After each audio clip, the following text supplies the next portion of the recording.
Is the Denver Broncos linebacker room in a better place than it was last season? We take a look at that and much more on our State of the Broncos, focused on that position. You are Locked On Broncos, your daily Denver Broncos podcast. Part of the Locked On Podcast Network. Your team every day.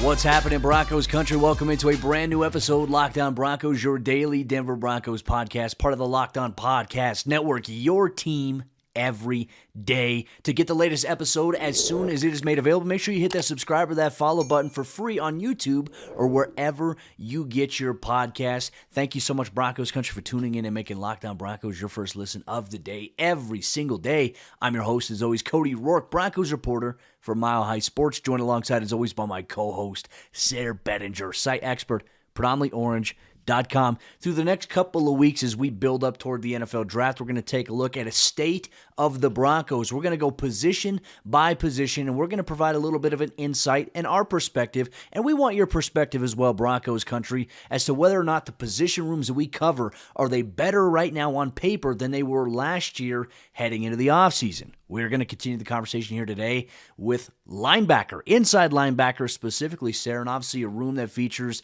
Alex Singleton returning in free agency on a 3-year deal. You have Josey Jewell, who's been around since he was drafted, got an initial extension from the Broncos a couple years ago. He's also entering the final year of his deal as a member of the team, and they have a brand new defensive coordinator in Vance Joseph.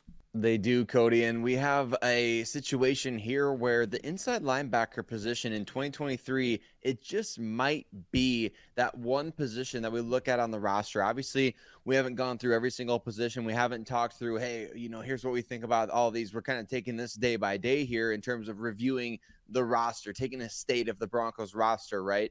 Off the top of my head, though, there may not be another position on the Denver Broncos roster that has shifted so significantly from last year at this point to now here where we are this year. As, like you mentioned, Alex Singleton got an extension. Josey Jewell is back, albeit on a contract, year, in his final year of his deal that he signed last offseason, obviously. Jonas Griffith, obviously, also being brought back. So, look, this is a position, Cody, where I think the Broncos – they came out last season and they kind of blew away expectations, didn't they? It was like it was supposed to be Jonas Griffith being that breakout player in the defense. And then all of a sudden, Josey Jewell and Alex Singleton, they became the reincarnation of Fulton Reed and Dean Portman, the Bash brothers out there for the Denver Broncos. One of the bright spots for this roster all last year. So to me, I feel like this is a unit where you look at the two starters, the two projected starters, obviously Singleton coming back on the new deal. Obviously, also Josey Jewell, who's been playing very, very well. Since I remember back in the 2021 season when he was injured early on, remember how good he was playing in those first couple games, and it was like, dang, like Josey's really taking that next step in his overall game. I feel like we got to see him pick up right where he left off last season with Alex Singleton also in the lineup.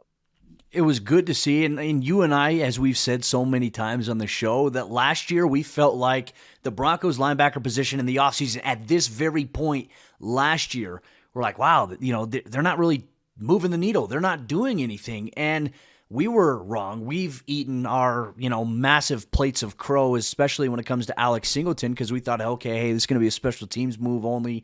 He emerged as obviously one of the key guys there. And we saw that from Singleton early on last year. I'm writing a story for Mile High Sports, kind of taking what we're talking about here and even compiling it even further into my thoughts on what the position looks like, what the players look like.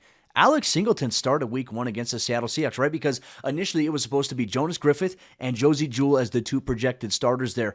Obviously, Jonas got injured in the first series of the preseason, which, we're like, oh, why did he play in the preseason?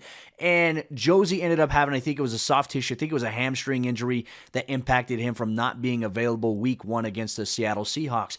And one thing we saw, anywhere the football was, and this was a trend that was evident in week 1, all the way through week 18. Wherever the football was, Alex Singleton was there. He emerged as the starter there, especially when Jonas had his injury that sidelined him, unfortunately, for the rest of the season. And we said these two guys, Josey Jewell and Alex Singleton, they can be impact players for the Broncos defensively, and they were just that. Sayre, I feel like we can't talk about linebacker without addressing maybe one of the biggest misconceptions about the position room and their responsibilities in and of itself. That the Broncos can't cover tight ends with their linebackers. Well, no, they can't. You want to know why? Because I feel like I have to point this out there. The last 4 seasons, schematically, the Broncos defense has never asked any of their inside linebackers to cover a tight end in man-to-man coverage one-on-one. That has never been the case because of how they play defense. Safeties, guys in the nickel or the dime, those guys cover the tight ends in the scheme. And that's probably going to carry over the same exact way here in Vance Joseph's defense. When the Broncos play man coverage, the linebacker's responsibility, if the running back is to them, let's say it's shotgun, if there's a running back to Josey Jewell's side, Josey will have man responsibility to him if he leaks out on an outlet or gets to the outside.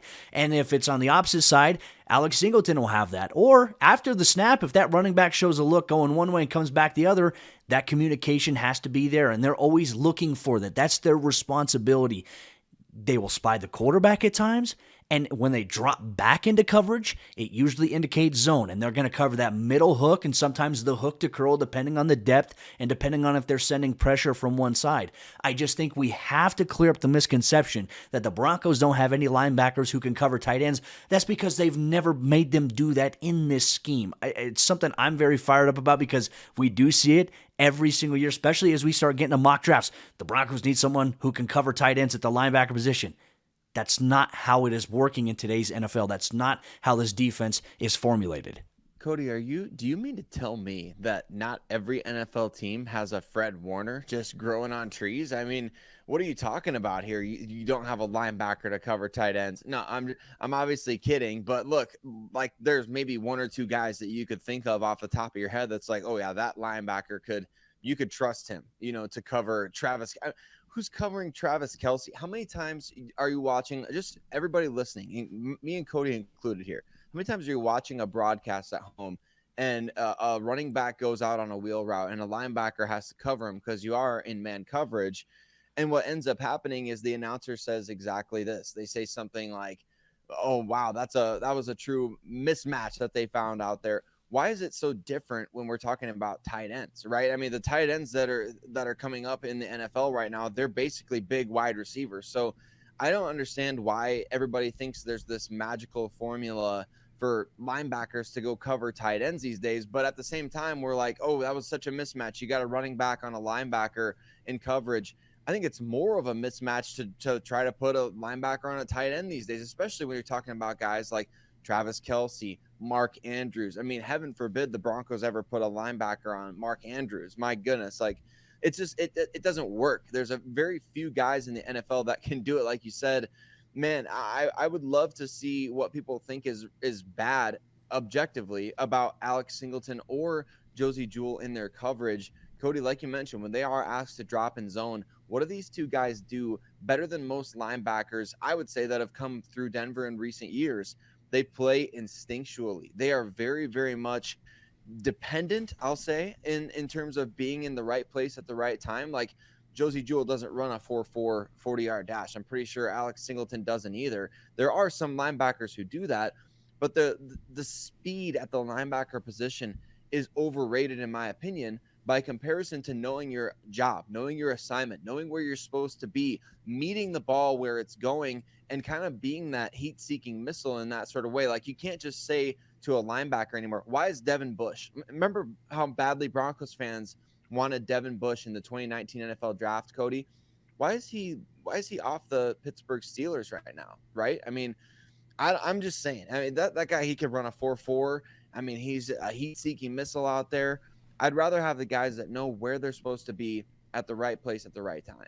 I think that's a great point that you mentioned. And I do want to throw another thing out there. If the Broncos, if they were ever going to put any of these inside linebackers in man-to-man coverage on a tight end, you know what that'd do? That would remove them from the box and would take them away from the run. So if I'm an offensive coordinator, I'm running the football against a team, a defense that only has one linebacker in the box. So another thing to point out there, I love talking about scheme. I love being able to teach it a little bit. That's why I do my film reviews at DB Film Study on Twitter. There's going to be some fun things coming up. Broncos Country's way there. Stay tuned there. With that said, though, Broncos Country, we're going to continue talking about the linebacker position in a state of the Broncos. What does the depth look like behind Josey Jewell? What does it look like behind Alex Singleton? You'll get that on today's episode, Locked On Broncos. This episode of the show is brought to you by our friends over there at FanDuel. And the NBA playoffs are almost here, and now is the perfect time to download FanDuel, America's #1 sportsbook, because new customers get a no-sweat first bet up to $1,000. That's bonus bets back if your first bet doesn't win. Just download the FanDuel Sportsbook app. It's safe, it's secure, it's super easy to use. Then you can bet on everything from the money line to point scores and threes drained. Plus, FanDuel even lets you combine your bets for a chance at a bigger payout with a same-game parlay. So don't miss a chance to get your no-sweat first bet up to $1,000 in bonus bets when you go to FanDuel.com/LockedOn. That's FanDuel.com/LockedOn to learn more. Make every moment more with FanDuel, an official sports betting partner of the NBA. What is the Denver Broncos depth at the inside linebacker position behind Josey Jewell and Alex Singleton, the team's two starters going into 2023? Do they even have depth, right? I mean, remember last year, Cody, it's kind of funny we're talking about this now, but remember last year it was a conversation about do they even have starting quality guys? Now we're talking about, I think, having pretty quality depth with the same group of guys. It's just funny how things change. And again, it's a great reminder, I think, as we kick this conversation off here about the depth, starting with Jonas Griffith, who was tendered an exclusive rights free agent. He'll be back this coming season. I think what's interesting about this is a lot of these roster discussions that we're going to have. Again, you can't necessarily bank on every position group with every young player taking a step in the right direction this year. But hey, you may be able to do so if the Broncos place confidence in their young guys at a certain position. Maybe the inside linebacker spot can be a source of faith or hope or whatever you want to call it in terms of buying that this team does have not just quality starters, but maybe some quality depth as well. I know we talked about that when we talked about the defensive line on yesterday's episode, but let's talk about Jonas Griffith, because obviously a tremendous athlete. Broncos get him in a trade a couple years ago from the 49ers. He was expected to come in and be a special teams guy, and I think everybody, George Paton included, and he's even talked about this, I think everybody was kind of surprised at how good he showed at the end of that 2021 season when he was asked to step in and start some at linebacker. Cody, I mean, the Broncos, they may have 3 starting caliber and high-quality starting caliber linebackers on the roster with Josey Jewell, Alex Singleton, and Jonas Griffith.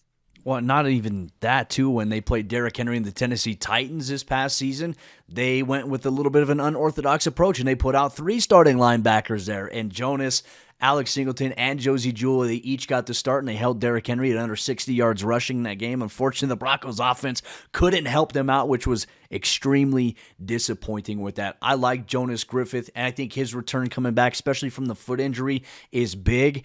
Now, with Singleton and Jewell expected to start, that means that Griffith, will have the opportunity to step in maybe in certain packages, but also at the same time, it kind of relegates him to being a special teams player as well, where Denver has to get better. They have to improve there, which means it probably takes Alex Singleton off of special teams and puts Jonas Griffith there. They have another linebacker on the roster as well who's been on the team for the last 3 seasons, and that is Justin Strnad. Rookie season, unfortunately, had a really crazy situation where I can't remember exactly what it was, but it impacted a nerve on his hand. He almost had to have his hand amputated. I'm not sure if many people understand that story there. But for him, when he has come back in, he has played a little bit of a role, and he's had a big impact on special teams. He's had to step in on defense a couple of times throughout his career, and he's consistently improving. He's growing, and I think his role on special teams, it's carving out very, very nicely for him. Now, he also, when you factor it in, essentially, Jonas Griffith, you look at Justin Strnad, you look at Josey Jewell, 3 guys right here, Sayre, who are potentially entering the final year of their deal with the Broncos. It could look entirely different going into next season. That is a long ways away. I understand that. But for me, the question is, when you look at your guys at the linebacker position, yes, you have your starters, but do you believe that your backups are capable of not only playing an impact role on special teams, but if you have to put one of these guys into the starting lineup due to an injury, are you confident in that? I think this is a big year for Justin Strnad to maybe showcase that a little bit. He'll get a lot of playing time in the preseason. I'm excited to see that. But then they also have another guy in Ray Wilborn, who was on the roster last year, and he's one of Rosberg's guys that got an honorable mention shout out there in terms of just having to step in because of how everything had played out for the team. And I think this is going to be more so he's going to be a body at training camp. He's going to have the opportunity to compete. I don't know where this may go with that, but I think it goes to a bigger question here, Sayre. In your opinion, considering these circumstances with Jewell, Jonas essentially, and obviously Strnad maybe being in their final years in Denver, could Denver look to draft an inside linebacker with one of the third-round picks this upcoming NFL draft cycle? They could still add maybe a guy in free agency a little bit late. What are your thoughts on what they should do here? Well, I'm glad you brought that up, Cody. I'm actually writing a post myself right now about positions I think the team should avoid with those third-round picks, and linebacker is one of them. I mean, not to make anybody upset who really loves some linebackers in this class, but I think the Broncos are set up pretty well right now at this position. Obviously, you mentioned Josey Jewell going into a contract year. I think you could probably pretty easily re-sign him after the year, right? Or at least you assume that they would be able to. Jonas Griffith going to be a restricted free agent after being an exclusive rights free agent. So you have the ability to re-sign him pretty easily as well. Obviously, Singleton got a 3-year deal. So your top 3, at least 2 of those guys, they're going to probably be back next year. So depending on where you draft somebody, I don't know. Do you really see this as a top need on this team right now? I know some people, like you mentioned, they really want to see the Broncos go after this super athlete in coverage who can really be an asset to the team in that regard. But to me, I'm avoiding this position with those third-round picks. If you trade back from one of those spots, and if you say, hey, we can add a couple more picks, we can get up to 6 or 7 picks in this draft. I think I heard Mike Kliss say on the Broncos Avenue podcast, did an interview there. He talked about how George Paton, he likes to have 10, but he wants to have 7 picks. So, hey, if you can find a way to get 7 picks, that's a pretty big draft class.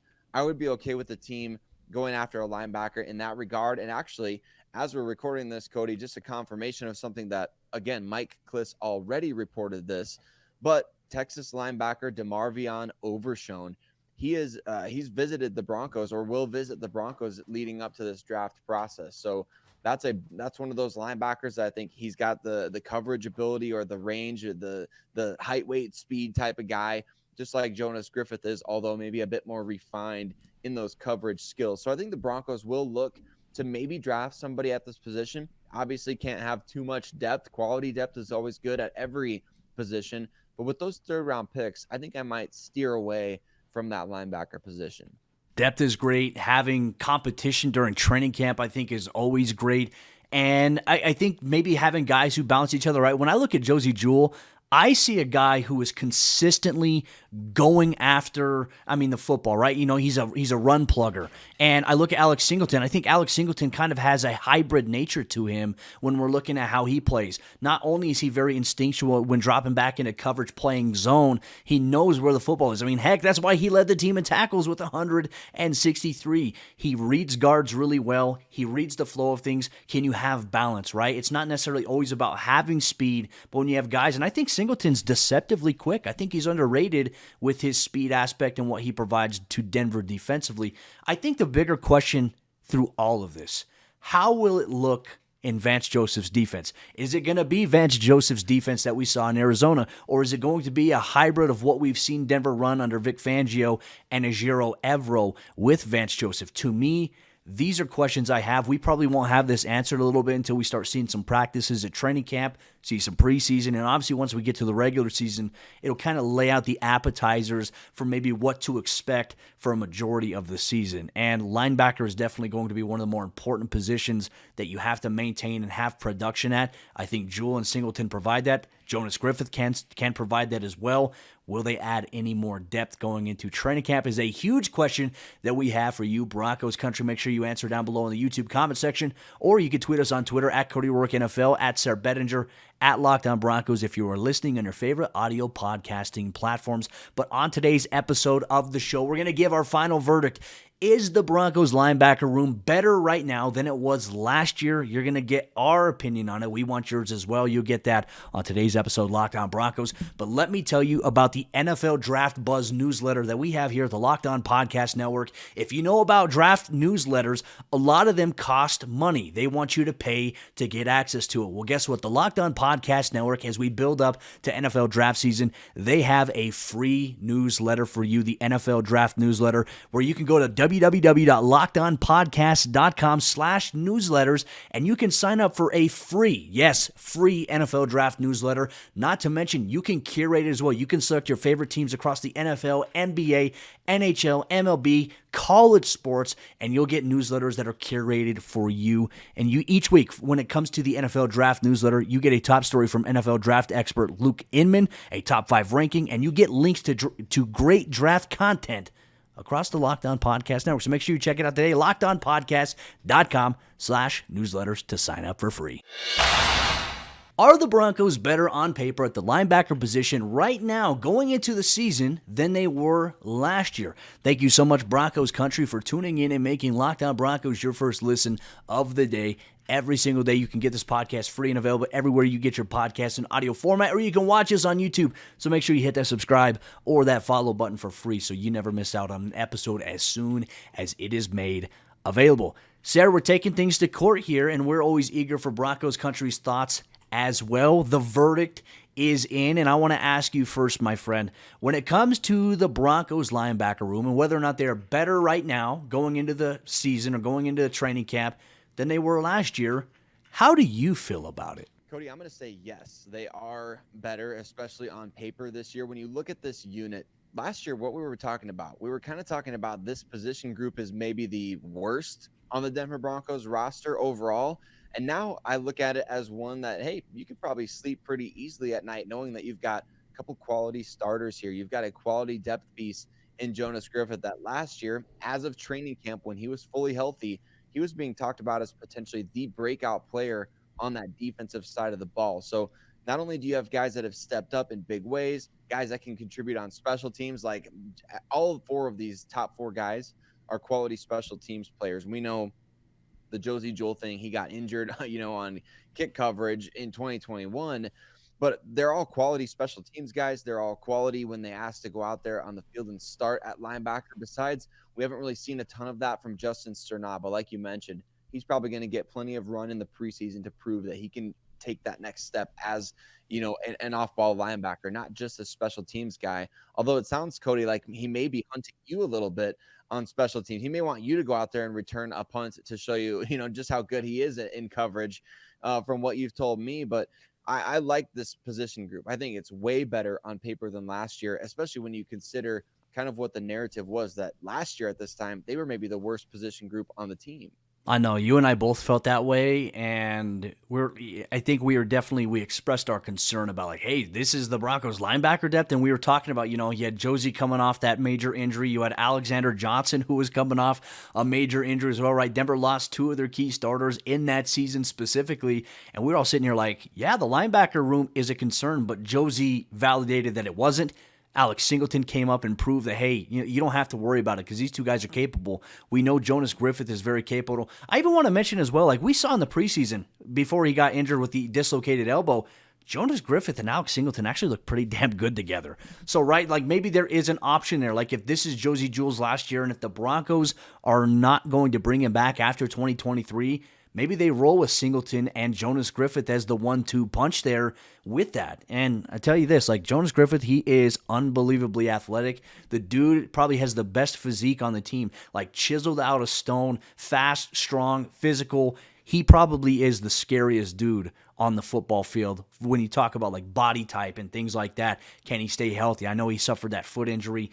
A lot of questions here about the Broncos linebacker room, but I drastically feel more comfortable with how it is right now than I did at this time last year going into the offseason, going into OTAs, and we'll see. Denver could maybe add somebody in the NFL draft. Broncos country, we want to hear from you. What do you think about the Broncos linebacker room? Are they better right now than they were last year? Drop us a comment down below in the YouTube comment section or tweet us on Twitter at Cody Roark NFL, at Sayre Bedinger, at Lockdown Broncos with your thoughts on that. that will wrap up today's episode of the show. Broncos Country, what you have to look forward to tomorrow. We're going to kick off our first installment of Third Round Thursday. Sayre and I, we're going to sit down. We're going to do a mock draft for the Broncos, considering that they start off in round number 3. What will it placate to with just 5 picks in the 2023 NFL Draft? We'll share our thoughts. We'll share why we drafted the players that we did. You get that on tomorrow's brand new episode, Locked on Broncos.